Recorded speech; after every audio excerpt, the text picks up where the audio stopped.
Israel Gaza युद्ध में Israel की राह बहुत आसान नहीं है। देखने में भले ही ऐसा लग रहा हो कि इजराइल ये युद्ध फिलिस्तीन या हमास के लड़ाकों से लड़ रहा है, लेकिन इजराइल के कई दुश्मन हैं। Gaza, Lebanon, Syria, Yemen, Iran और इराक जैसी ताकतें इजराइल के खिलाफ खड़ी हैं। इजराइल के हमलों का जवाब देने के लिए उसके दुश्मन आत्मघाती लड़ाकों की भर्ती करने से लेकर नए हथियारों तक का बंदोबस्त कर रहे हैं।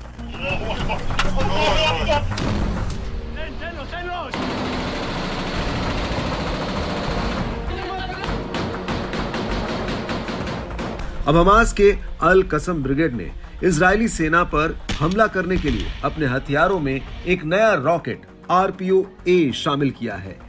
यह रॉकेट रूस द्वारा निर्मित एंटी फोर्टिफिकेशन शेल है। इसे श्मेल नाम से भी जाना जाता है। अल कसम ब्रिगेड की माने तो इसका इस्तेमाल पहली बार जबालिया में गाजा ओल्ड स्ट्रीट पर एक घर में तैनात इजरायली सेना की एक खास यूनिट पर हमला करने के लिए किया गया था।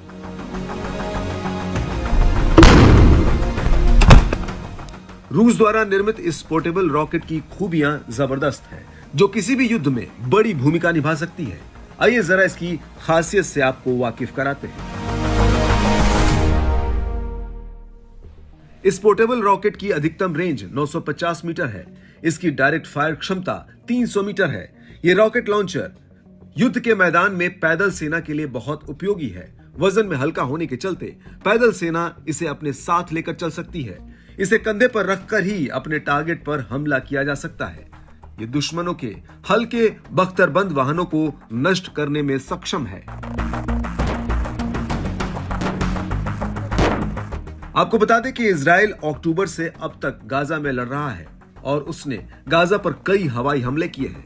हालांकि इस जमीनी लड़ाई में इजराइल कमजोर दिख रहा है, क्योंकि उसे जमीन पर अभी तक कोई बड़ी सफलता नहीं मिली है। न तो हमास का कोई बड़ा नेता इजराइल के हाथ आया है और न ही अभी तक वो गाजा पट्टी पर कब्जा कर सका है। हमास के लड़ाके इजरायली सैनिकों को कड़ी टक्कर दे रहे हैं। इस रॉकेट लॉन्चर के जरिए इस टैंक को उड़ाने का ये वीडियो बताता है कि किस तरह से ये लड़ाके इजरायली सेना के लिए मुसीबत बने हुए हैं। इधर इस्लामिक रिवॉल्यूशनरी गार्ड कॉर्प्स यानी IRGC के एक कमांडर की मौत के बाद ईरान भी इजराइल पर भड़क उठा है। इजराइल को ठिकाने लगाने के लिए ईरान के IRGC की कुद्स फोर्स अफगानी आत्मघाती हमलावरों की भर्ती कर रही है।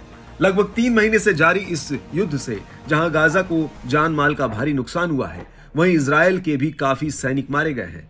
हालांकि अभी भी इजराइल और गाजा की तरफ से युद्ध रोकने की कोई पहल नहीं दिख रही है। इजराइल ने तो हाल ही में यह तक कह दिया कि वो गाजा में हमास के खिलाफ लड़ाई और तेज करेगा।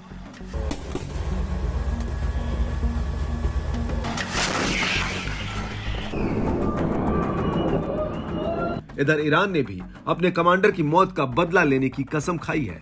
ऐसे में इजराइल के लिए भी ये युद्ध बहुत आसान नहीं है। उसे हूती विद्रोहियों के हमलों से लेकर ईरान तक के हमलों को झेलना है। दूसरी तरफ युद्ध के कारण इजराइल की अर्थव्यवस्था पर भी काफी दबाव बढ़ रहा है।